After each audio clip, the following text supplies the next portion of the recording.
Hello students. बेटा आज का हमारा टॉपिक रहेगा एक्सेलरेशन। एक्सेलरेशन नाम सबने सुना होगा एक्सेलरेशन के बारे में, तो हम इसको डिस्कस करेंगे, लेकिन कुछ बहुत ही इंपॉर्टेंट पॉइंट्स मैं आपको बताऊंगा जो मिसकंसेप्शन कई बार बच्चों को होते हैं, वो मैं साथ साथ एक्सप्लेन करूंगा। तो ध्यान से सुननी है मेरी बातें, बहुत इंपॉर्टेंट आर्टिकल है। तो सबसे पहले तो आपसे पूछते हैं एक्सेलरेशन क्या होता है। बेटा मैं एक्सेलरेशन को स्मॉल ए से रिप्रेजेंट करूंगा, स्मॉल ए से। कैपिटल ए तो कई बार लिखने में हमें दिक्कत रहेगी। तो एक्सेलरेशन होता है change in velocity over time taken. Change in velocity over time taken, इस रेशो का नाम है acceleration. Change in velocity over time taken. तो यहां से मैं कह सकता हूं लेट यू इनिशियल वेलोसिटी। मान लीजिए यू है इनिशियल वेलोसिटी। इनिशियल वेलोसिटी का मतलब होता है जो फर्स्ट टाइम, जब आपने जिस टाइम बॉडी को देखा उस टाइम जो वेलोसिटी है, और जब फर्स्ट टाइम हम बॉडी को देखते हैं तो उसको कहते हैं जीरो टाइम पर। तो इनिशियल का मतलब होता है जीरो टाइम पर velocity, velocity at zero time. Zero time कौन सा होता है? जिस टाइम पहली बार हम बॉडी को देखते हैं उसको जीरो टाइम कहा जाता है। तो यू है initial velocity, v final velocity after t time. Final velocity after t time.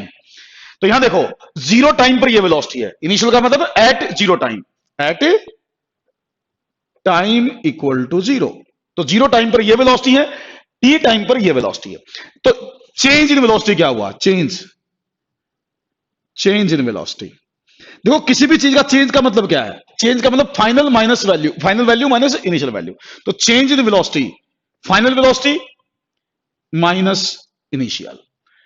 आमतौर पर फाइनल को वी से लिखते हैं, इनिशियल को यू से लिखते हैं, तो वी माइनस यू। तो time taken t minus zero equal to t. तो ये वैल्यू अगर मैं यहां भरता हूं तो a is equal to v minus u over T.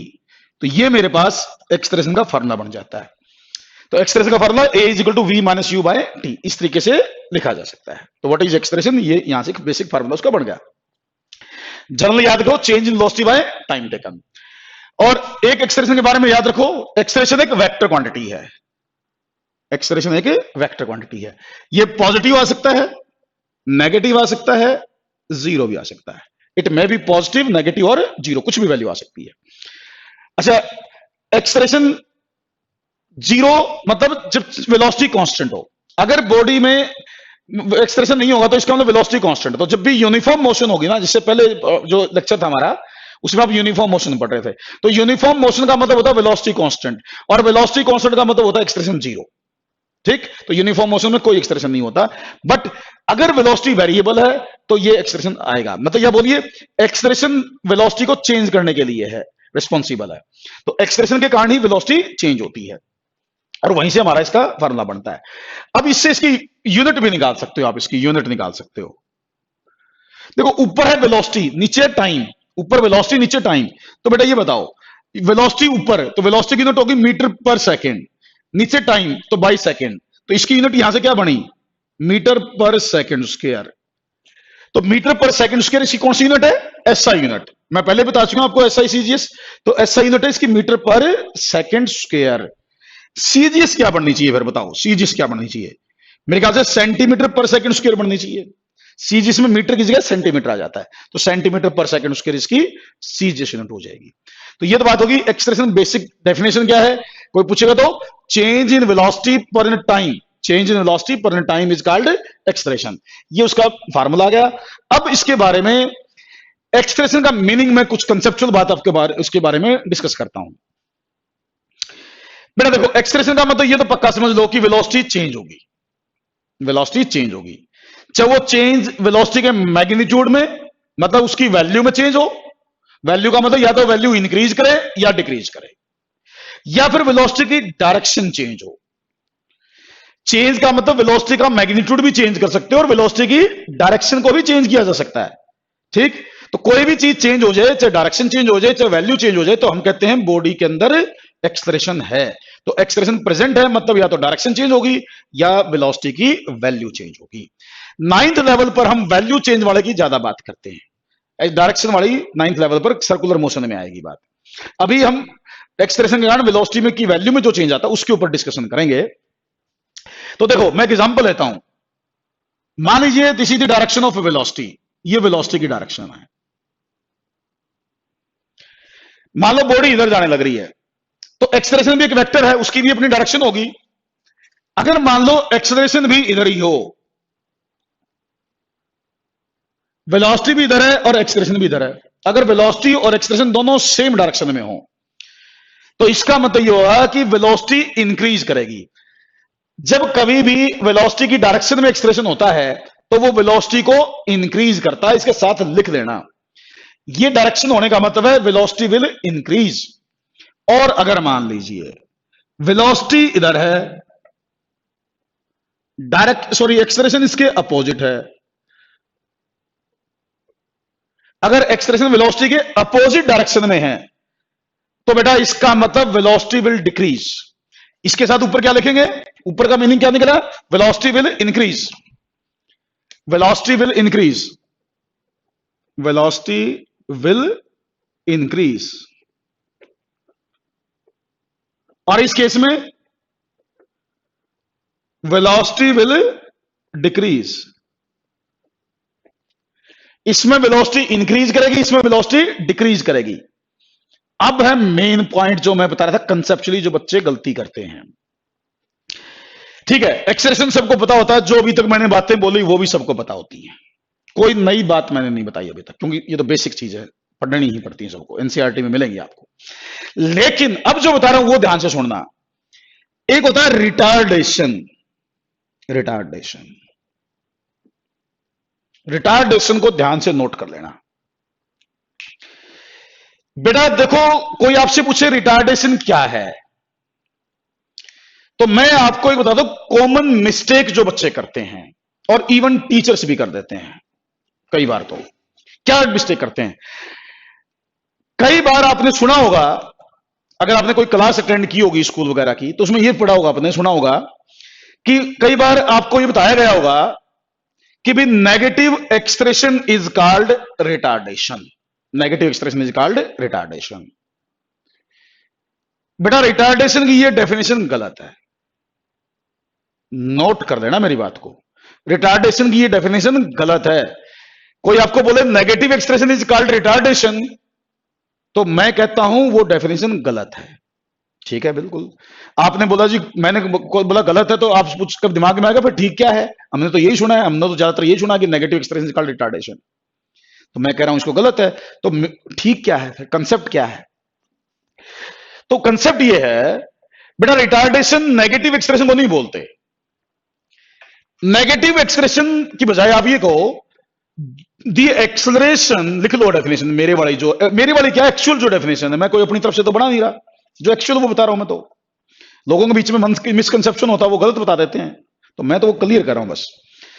कोई पूछे व्हाट इज रिटार्डेशन, तो आपका जवाब होना चाहिए the acceleration which is opposite to the direction of velocity. क्या बोल रहा हूं मैं, the acceleration which is opposite to the direction of velocity is called retardation। जो एक्सेलरेशन वेलोसिटी के अपोजिट होता है उसको एक रिटार्डेशन कहते हैं, दैट इज कॉल्ड रिटार्डेशन। तो ये नेगेटिव पॉजिटिव कोई चक्कर नहीं, जो वेलोसिटी के अपोजिट हो उसको रिटार्डेशन बोलोगे। ठीक, तो एक तो ये बात ध्यान है कि रिटार्डेशन क्या होता है, the acceleration which is opposite to the direction of velocity, या यूं कहो the acceleration which decreases the acceleration which decreases the magnitude of velocity, the acceleration which decreases the magnitude of velocity is called retardation। जो acceleration velocity के magnitude को decrease करे उस expression को retardation कहते हैं। यह है एक्चुअल डेफिनेशन। जो भी अच्छी कंसेप्चुअल बुक्स हैं, एचसी वर्मा वगैरह का आपने शायद नाम सुना हो, उन सब में यही डेफिनेशन मिलेगी आपको, जो क्योंकि एक्चुअल लिखेंगे हम। नेगेटिव एक्सप्रेशन रिटार्डेशन बोलना पूरी तरह सही नहीं है, ध्यान रखना ये बात। तो जो एक्सलेशन वेलोसिटी को डिक्रीज करे या जो एक्सलेशन वेलोसिटी के अपोजिट होता है उसको हम रिटार्डेशन कहते हैं। क्योंकि नेगेटिव पॉजिटिव जो होता है ना, जैसे वेक्टर क्वांटिटी में नेगेटिव पॉजिटिव, किसको नेगेटिव बोलना है किसको पॉजिटिव बोलना है, ये कन्वेंशन होती है, रूल नहीं होता। नेगेटिव पॉजिटिव तो किसी को भी मान सकते हो आप अपनी मर्जी से, पॉजिटिव नेगेटिव साइन तो लेट करके देना होता है।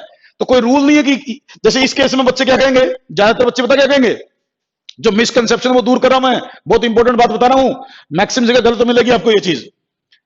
बच्चे क्या कहेंगे, ये एक्सप्रेशन नेगेटिव है, वेलोसिटी पॉजिटिव है। बच्चों के दिमाग में कहता क्या होगा कि वो कहेंगे एक्सप्रेशन नेगेटिव है। नहीं बेटा, ये एक्सप्रेशन नेगेटिव भी हो सकता है और पॉजिटिव भी हो सकता है। नेगेटिव पॉजिटिव तो लेट करना है आपको, नेगेटिव पॉजिटिव तो लेट करना है। आप इसको चाहो तो पॉजिटिव मान लो, इसको चाहो तो नेगेटिव मान लो। ये वेक्टर में पढ़ाया जाता है, वेक्टर में पढ़ाया जाता है।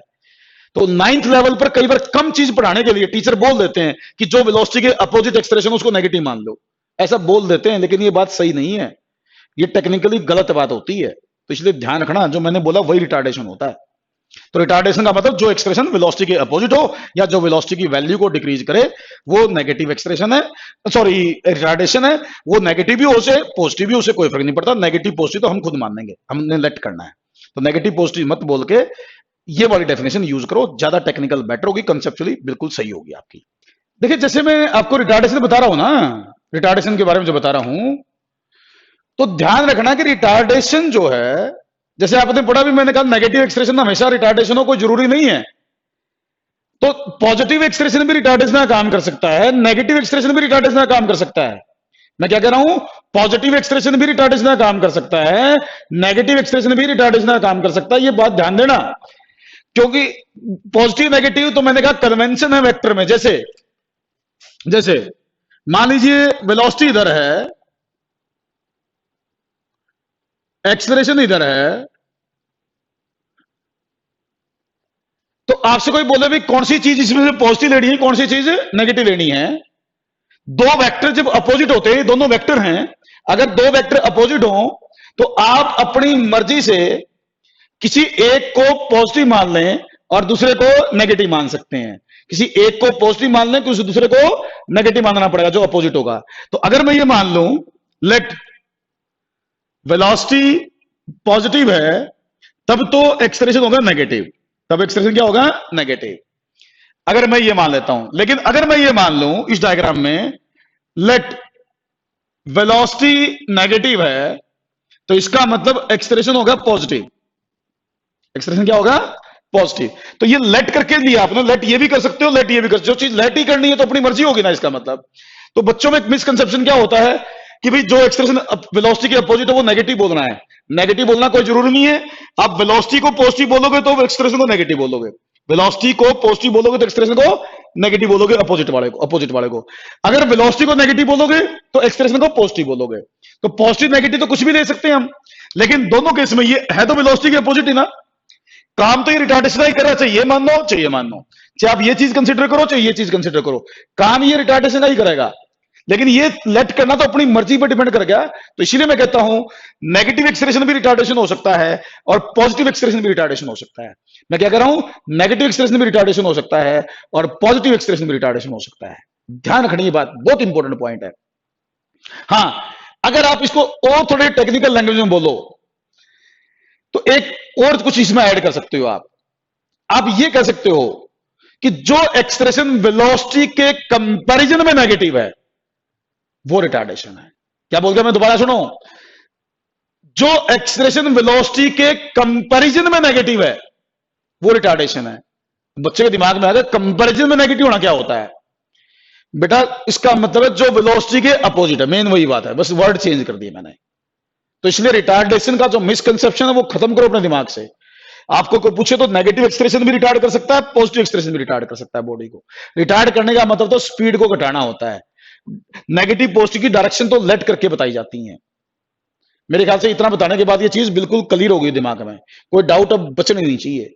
और इस लेक्चर के बाद आपके अंदर चेंज दिखना चाहिए, मुझे आप लगना चाहिए, कॉन्फिडेंस आना चाहिए आपके अंदर कि हाँ कुछ पढ़ा हमने आज। बेटा एक्सप्रेशन में जैसे हमने वेलोसिटी स्पीड में कुछ डेफिनेशन ली, वैसे ही कुछ एक्सप्रेशन में डेफिनेशन होगी। जैसे इसमें बोलेंगे हम यूनिफॉर्म एक्सलरेशन, यूनिफॉर्म एक्सलरेशन। तो यूनिफॉर्म स्पीड क्या थी? जो स्पीड कांस्टेंट रहे। यूनिफॉर्म वेलोसिटी क्या थी? जो वेलोसिटी कांस्टेंट रहे। तो यूनिफॉर्म एक्सलेशन क्या होगा? यूनिफॉर्म एक्सलेशन क्या होगा? जो एक्सलेशन कांस्टेंट रहे। अगर एक्सलेशन कांस्टेंट है, अगर एक्सलरेशन कांस्टेंट है, ना तो इसकी वैल्यू चेंज हो ना इसकी डायरेक्शन चेंज हो, अगर एक्सलेशन कांस्टेंट है तो उस एक्सलेशन को बोलते हैं uniform acceleration. The acceleration which remains constant, that is called uniform acceleration. तो एक्सप्रेशन को बोला यूनिफॉर्म एक्सप्रेशन। तो ये तो यूनिफॉर्म की जो कांस्टेंट, ना उसकी डायरेक्शन चेंज होनी चाहिए ना उसकी वैल्यू चेंज होनी चाहिए, तो दोनों चीजें कांस्टेंट रहनी चाहिए। उसके बाद है non uniform expression, non uniform expression. बेटा अगर आपने मेरे पहले वाले लेक्चर देखे होंगे तो बिल्कुल एक जैसी डेफिनेशन है। तो नॉन यूनिफॉर्म एक्सप्रेशन क्या होना चाहिए? जो एक्सप्रेशन चेंज हो, जिसकी वैल्यू या डायरेक्शन या दोनों ही चीजें टाइम के साथ चेंज होती हैं, उस एक्सप्रेशन को नॉन यूनिफॉर्म एक्सप्रेशन बोला जाता है। इफ द वैल्यू और डायरेक्शन और both changes with time, if value और डायरेक्शन और both changes with time, then expression is called non uniform expression.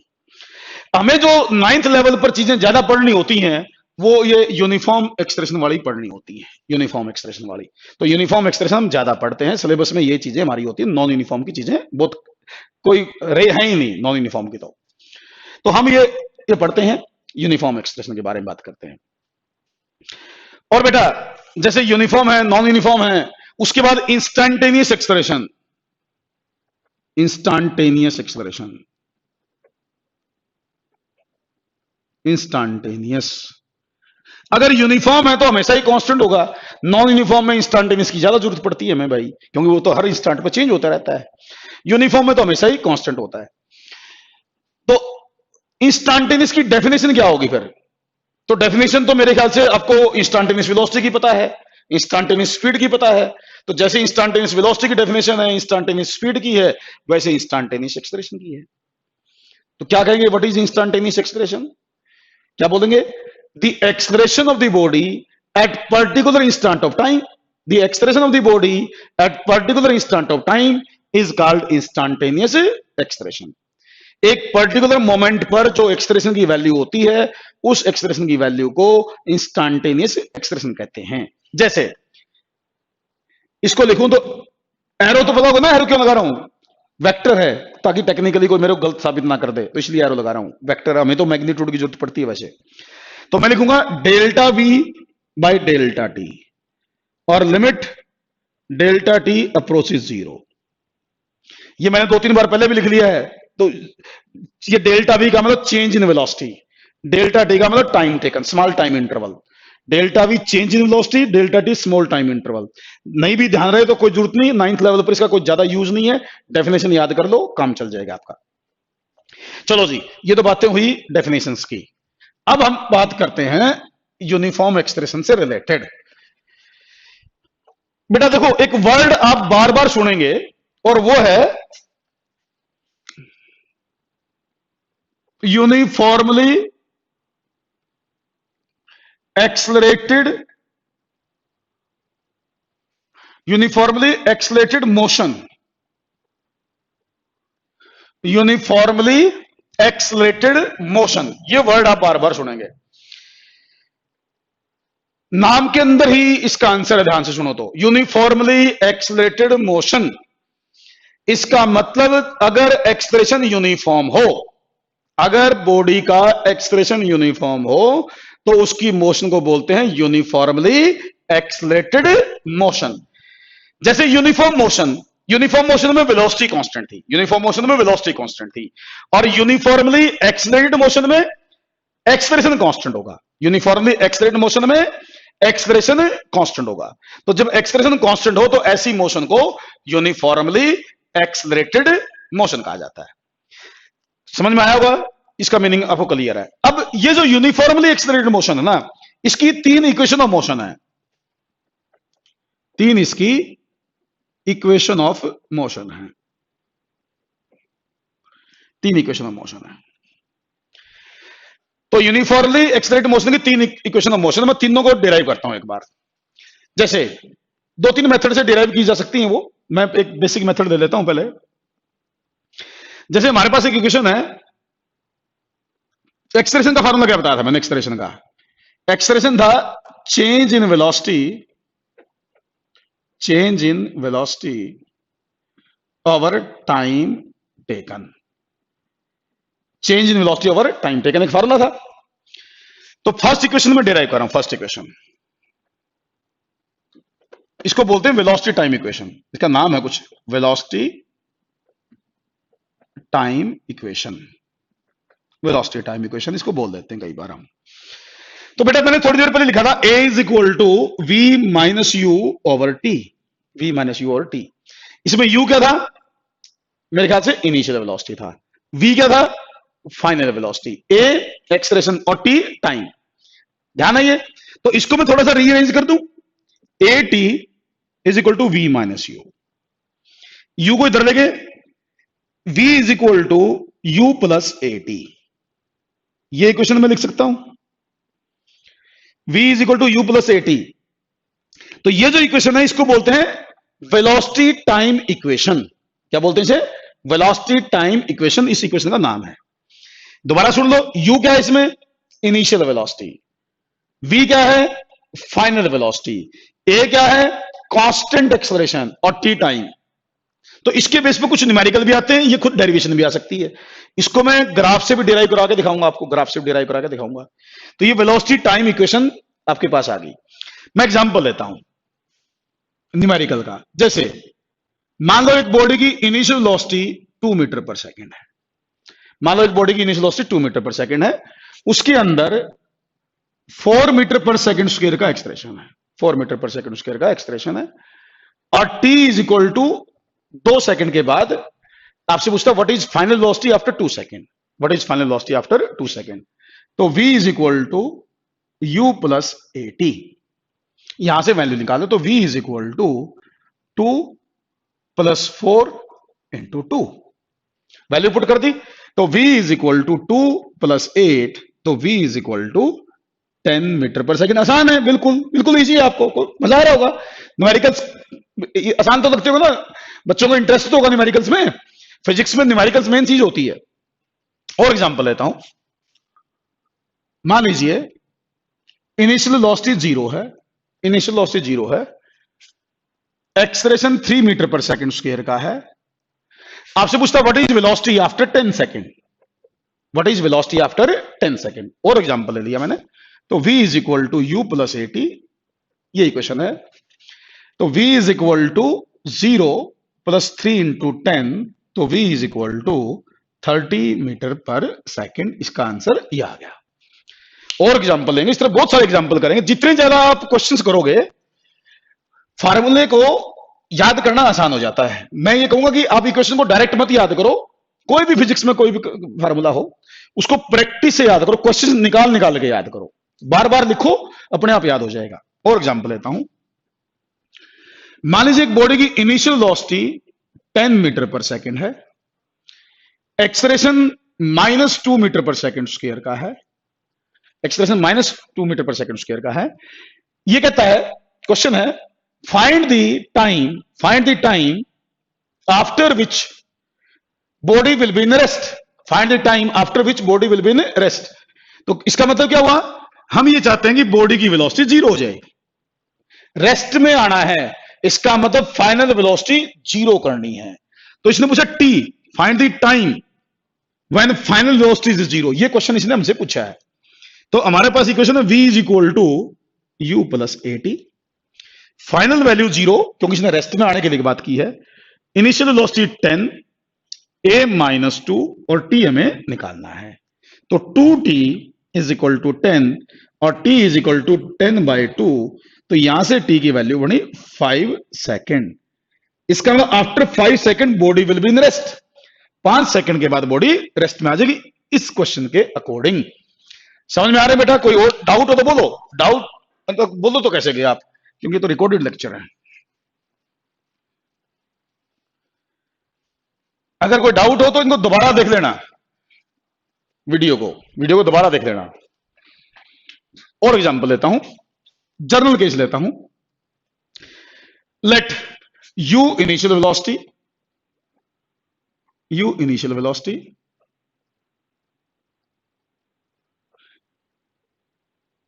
A negative given है आपको ए। तो ये कहता है find the time to come in rest. टाइम बताइए रेस्ट में आने का। तो रेस्ट में आने की बात करें तो फाइनल वेलोसिटी को 0 पुट कर दिया करो। तो यहां से v is equal to u plus a t, तो ये 0, ए नेगेटिव बोला, तो यहां से a t is equal to u और t is equal to u by a. ये हमारा जर्नल इक्वेशन आ गई विदाउट एनी वैल्यूज। जर्नल लिया मैंने इसको। समझ में तो आ रहा होगा बेटे? और एग्जांपल ले देता हूं, छोटे छोटे एग्जांपल देते रहो। आसान से क्वेश्चन से फिर लेवल बढ़ाएंगे हम, धीरे धीरे आपका लेवल बढ़ाएंगे। अभी मैं बेसिक क्वेश्चंस पे चल रहा हूं, एक ही क्वेश्चन की बात कर रहा हूं, क्योंकि एक ही क्वेश्चन पढ़ाई मैंने, उसी के कई सारे न्यूमेरिकल ले रहा हूं। मैं एग्जांपल लेता हूं। ये कहता है एक बॉडी के अंदर एक्सलेरेशन है 2 metre per second square, 2 metre per second square उसके अंदर एक्सलेरेशन है। ये कहता है आफ्टर 6 सेकंड, 6 सेकंड के बाद बॉडी की वेलोसिटी 20 मीटर पर सेकंड है। एक्सप्रेशन दे दिया, टाइम दे दिया और 6 सेकंड के बाद की वेलोसिटी दे दी। तो ये हमसे पूछता है find the initial velocity of the body, find the initial velocity of the body. तो अब की बार हमें u निकालना है। तो कई बार कुछ दिया होगा, कई बार कुछ दिया होगा, चेंज करता रहेगा क्वेश्चन में वो। तो अब की बार we have to calculate u। तो v दिया है 20, u हमने निकालना है। a है 2, t है 6। तो बेटा 20 is equal to u plus 12, 12 इधर ले आओ, 20 minus 12 is equal to u, और u is equal to 8 metre per second. ये हमारी इनिशियल वेलोसिटी की वैल्यू आ गई इस प्रॉब्लम के अकॉर्डिंग। बेटा अब हम सेकंड इक्वेशन पढ़ते हैं, यूनिफॉर्मली एक्सीलरेटेड मोशन की सेकंड इक्वेशन। उसका नाम है डिस्प्लेसमेंट टाइम इक्वेशन। क्या नाम है? Displacement time equation. तो ये पढ़ने की कोशिश करते हैं, ये बताते हैं इसके बारे में। बेटा ये इक्वेशन हम पढ़ चुके हैं। तो v is equal to u plus a t, ये हमने पढ़ ली है। अब एक चीज बताओ बेटा, मैं जिस तरह वेलोसिटी वेरिएबल अगर हो ना, अगर वेलोसिटी वेरिएबल हो तो आपको डिस्प्लेसमेंट निकालना हो, डिस्प्लेसमेंट निकालना हो, और वेलोसिटी हो वेरिएबल, तो आप डिस्प्लेसमेंट लिख सकते हो average velocity into time taken. क्या कर सकते हो ऐसा? ये वेरिएबल हो तो एवरेज वेलोसिटी को टाइम से मल्टीप्लाई करके डिस्प्लेसमेंट निकाला जा सकता है। ये पॉइंट ध्यान रखना। वैसे बेसिक की बात है, शुरू से पढ़ते आए हो, छोटी क्लासेज में भी पढ़ा होगा आपने कि अगर वेलोसिटी वेरिएबल है तो एवरेज वेलोसिटी निकाल के टाइम से मल्टीप्लाई कर दो तो डिस्प्लेसमेंट आ जाता है। अच्छा, अब एवरेज वेलोसिटी कैसे निकालूं? एवरेज वेलोसिटी बेटा, एवरेज वेलोसिटी आप लिख सकते हो इनिशियल और फाइनल का सम डिवाइडेड बाय 2। अगर एक्सलेरेशन कांस्टेंट होता ना, अगर एक्सलेरेशन कांस्टेंट हो, ध्यान रखना ये पॉइंट में जो कंडीशन लगा रहा हूं, अगर एक्सलेरेशन कांस्टेंट हो तो एवरेज वेलोसिटी होती है इनिशियल फाइनल का सम डिवाइडेड बाय 2। ये इनिशियल है, ये फाइनल, दोनों का सम करो, 2 से डिवाइड कर दो तो एवरेज वैल्यू निकल जाएगी। अब ये एवरेज वेलोसिटी मुझे निकालना है डिस्प्लेसमेंट, तो डिस्प्लेसमेंट को मैं बोल देता हूं s। तो है v plus u by 2। v plus u अपने इंस्टीट्यूट का नाम, v प्लस यू। तो v प्लस यू बाय 2 ये होगा displacement into t, time t, time t आ गया। ठीक है भाई, समझ में आ रहा होगा आप लोगों को। अब आप ऐसा करो, ये v की वैल्यू, ये v की वैल्यू यहां से इसमें पुट कर दो, इसमें पुट कर दो, मुझे नई इक्वेशन मिल जाएगी। फिर पुट करके देखो तो s is equal to, mathematics तो स्ट्रांग हो आप लोगों का, कैलकुलेशन तो मिस्टेक नहीं करोगे ना। तो ये v की वैल्यू यहां भर दूंगा, तो u plus a t plus u by 2, t इसके साथ मल्टीप्लाई में था ब्रैकेट के, कोई डाउट? अब ऊपर देखो तो इसको मैं यह लिख दूं s is equal to 2u plus AT/2 into t. समझ में आ रहा होगा, कोई नई चीज नहीं है, यू और यू ऐड हो गए बस। अब इस ब्रैकेट को खोल लो, इस टी को मल्टीप्लाई कर दो, पहले टी को मल्टीप्लाई कर दो, फिर देखेंगे। S is equal to 2u into t plus AT²/2, यूं लिख दो। अब 2 दोनों के साथ डिवाइडेड में इसके भी साथ आएगा, इसके साथ भी आएगा, तो S is equal to 2ut/2 plus AT²/2, 2 से 2 गया, तो S is equal to ut plus half AT²। ये इसकी वैल्यू आ गई। आया समझ में? बिल्कुल इजी, बिल्कुल आसान। तो बेटा इसी का नाम है डिस्प्लेसमेंट टाइम इक्वेशन, इसी को कहते हैं डिस्प्लेसमेंट टाइम इक्वेशन। आसान है। क्या किया मैंने, दोबारा सुनो, ये मेरे पास इक्वेशन पहले थी, ये मैंने पहले डिराइव कर ली है, फिर मैंने लिखा displacement is average velocity into time, average velocity into time. Average velocity कैसे निकालूं, इनिशियल और फाइनल का सम करो, 2 से डिवाइड करो, इनिशियल फाइनल का सम करो, 2 वैल्यूज का एवरेज निकालना हो तो दोनों को ऐड करके डिवाइडेड बाय 2। एवरेज वेलोसिटी है यहां पर ही, फिर मैंने क्या किया, v की वैल्यू ऊपर आई थी वो पुट कर दी, उसके बाद तो सिंपल ब्रैकेट वगैरह खोली है, मेरे पास रिलेशन आ गया, इसी का नाम होगा डिस्प्लेसमेंट टाइम इक्वेशन। इसमें s डिस्प्लेसमेंट, s क्या है, डिस्प्लेसमेंट, u क्या है, इनिशियल वेलोसिटी, u क्या है, इनिशियल वेलोसिटी, a क्या है, कांस्टेंट एक्सेलरेशन, और t तो टाइम है, टाइम इंटरवल होता है एक्चुअली में, ये टाइम की बजाय टाइम इंटरवल होता है। तो s displacement, u initial velocity, t time interval, और a क्या, कांस्टेंट एक्सेलरेशन। तो ये मेरे पास सेकंड इक्वेशन आ गई। जैसे फर्स्ट डिराइव की डेरिवेशन भी करनी होती है, कई बार क्लास के पेपर में डेरिवेशन भी करनी होती है, तो डेरिवेशन भी करनी आनी चाहिए। फार्मूले के ऊपर न्यूमेरिकल्स आते हैं, अच्छे अच्छे न्यूमेरिकल्स आपको इसके ऊपर सोल्व करने चाहिए।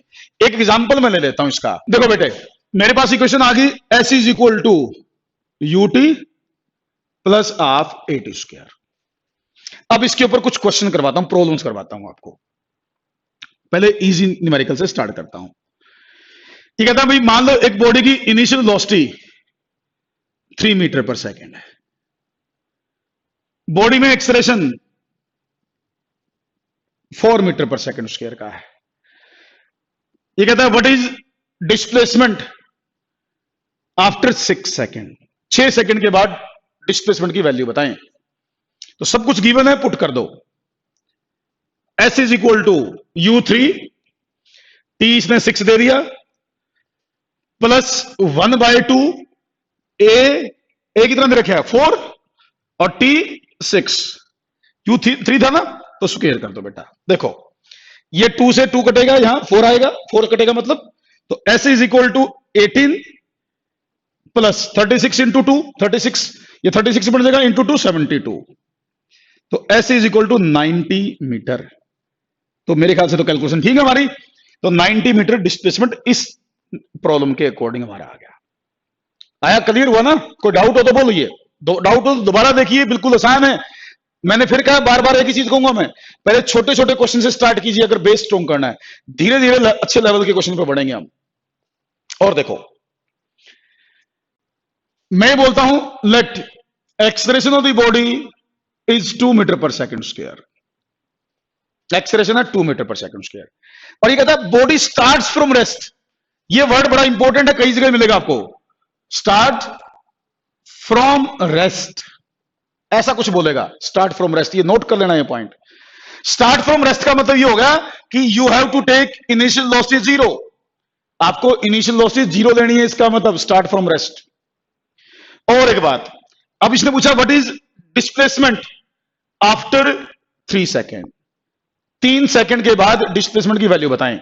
तो ये डाटा होगा, इसने स्टार्ट फ्रॉम रेस्ट था, ये तो आपको लिखना था u0, डायरेक्ट नहीं दिया इसने बोला स्टार्ट फ्रॉम रेस्ट, इसका मतलब उससे आपको एनालाइज करना है कि आपको u0 लेना है।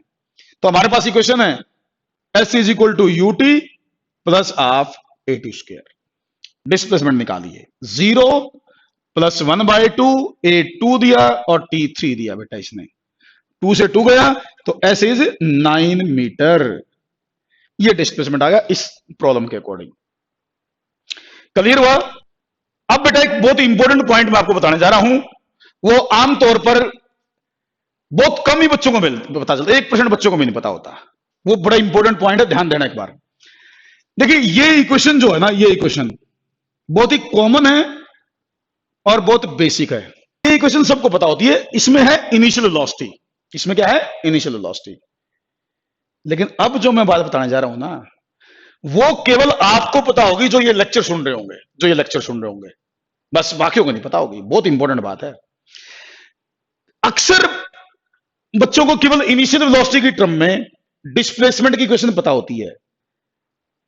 एक बार एनटीएससी में क्वेश्चन आ गया, एनटीएससी तो सबको पता ही होगा ना, एनटीएससी में क्वेश्चन आ गया, उसमें डिस्प्लेसमेंट की इक्वेशन फाइनल वेलोसिटी के हिसाब से लिख दी। मैंने क्या बोला, फाइनल वेलोसिटी के हिसाब से लिख दी। अब बच्चे बोले जी हमने तो इनिशियल वेलोसिटी की पढ़ी है, फाइनल वेलोसिटी की तो मैंने पढ़ी नहीं। लेकिन ऐसा नहीं, क्वेश्चन तो पूछ सकता है, कुछ भी पूछ सकता है भैया, क्या पता क्या बनेगा। तो आप इसको कन्वर्ट करके लिख सकते थे, बड़ा आसान था। लेकिन बच्चों को पता ही नहीं था उसका कि ऐसा भी हो सकता है। वो मैं आपको बता रहा हूं। देखो बेटा, हमारे पास इक्वेशन है v is equal to u plus a t. ये कह रहा है कि डिस्प्लेसमेंट को फाइनल वेलोसिटी की टर्म में लिखो, इनिशियल नहीं, डिस्प्लेसमेंट को फाइनल वेलोसिटी की टर्म में लिखो। तो इसका मतलब मुझे इस इक्वेशन से u हटाना है, मुझे इस इक्वेशन से u हटाना है। तो मैं यहां से u की वैल्यू निकाल के इसमें भर दूंगा और आंसर आ जाएगा। एक स्टेप ही तो था, कुछ भी तो नहीं है ये। तो v minus a t is equal to u, v minus a t is equal to u, और ये u की वैल्यू यहां पुट कर दो। तो s is equal to v minus a t into t plus 1/2 a t square. देखो आपके सामने नई इक्वेशन बन गई, नई इक्वेशन बन गई। ब्रैकेट खोलो, v into T minus a t square plus 1/2 a t square. देखो अब ये माइनस ए टी स्क्वायर, ये प्लस 1/2 ए टी स्क्वायर, तो सबट्रैक्ट करने के बाद क्या आना चाहिए, we T minus 1/2 a t square आना नहीं चाहिए क्या। इनको जब सबट्रैक्ट करो तो ये बचेगा, और बेटा यही अपना आंसर है। ये है आपकी काम की इक्वेशन, ये है बहुत इंपॉर्टेंट इक्वेशन, ये बहुत कम बच्चों को पता होती है। ये फाइनल वेलोसिटी की टर्म में इक्वेशन है, और ये कॉमन इक्वेशन इनिशियल वेलोसिटी की टर्म में है। तो इसके ऊपर जोर देना कि ऐसे भी किया जा सकता है, एक चीज से दूसरी चीज बनाई जा सकती है, दूसरा फार्मूला बनाया जा सकता है। अगर आपका कॉन्सेप्ट क्लियर है तो, आपकी फाउंडेशन स्ट्रॉन्ग है तो, फाउंडेशन स्ट्रॉन्ग होनी चाहिए बस। तो ये आपकी फाइनल वेलोसिटी की टर्म में इक्वेशन है। इंपॉर्टेंट लिख लें इसके साथ, इंपॉर्टेंट लिख लें भाई, और मैं कहूंगा वेरी वेरी इंपॉर्टेंट लिख लें, वेरी वेरी इंपॉर्टेंट। ठीक, समझ में आई? कोई डाउट है क्या? मैंने कुछ नहीं किया, यू को एलिमिनेट कर दिया इस इक्वेशन से, बस यू को एलिमिनेट करके नई इक्वेशन बना दी फाइनल वेलोसिटी की टर्म में। ठीक, कई बार तो केवीपीआई वगैरह में फाइनल वेलोसिटी ऐसा कुछ डाटा दिया होता है, बच्चे क्या करेंगे, उसको पहले इनिशियल में कन्वर्ट करेंगे फिर सोल्व करेंगे। अरे कुछ नहीं, ये फार्मूला ध्यान है तो डायरेक्ट वैल्यू भरेंगे, आंसर आएगा अपना, डायरेक्ट वैल्यू भरते ही आंसर आएगा, कुछ है ही नहीं, कुछ भी हो। समझ में आया? ठीक है बेटा, इसके बाद जो क्वेश्चंस हैं हम नेक्स्ट लेक्चर में करेंगे। मैं छोटे छोटे लेक्चर डाल रहा हूं ताकि बच्चों को एकदम से बोरिंग फील ना होगी, बहुत लंबी क्लास होगी। तो इसी इक्वेशन से रिलेटेड कुछ न्यूमेरिकल नेक्स्ट क्लास में करेंगे, फिर हम थर्ड इक्वेशन को भी डिराइव करेंगे। ठीक है बेटा।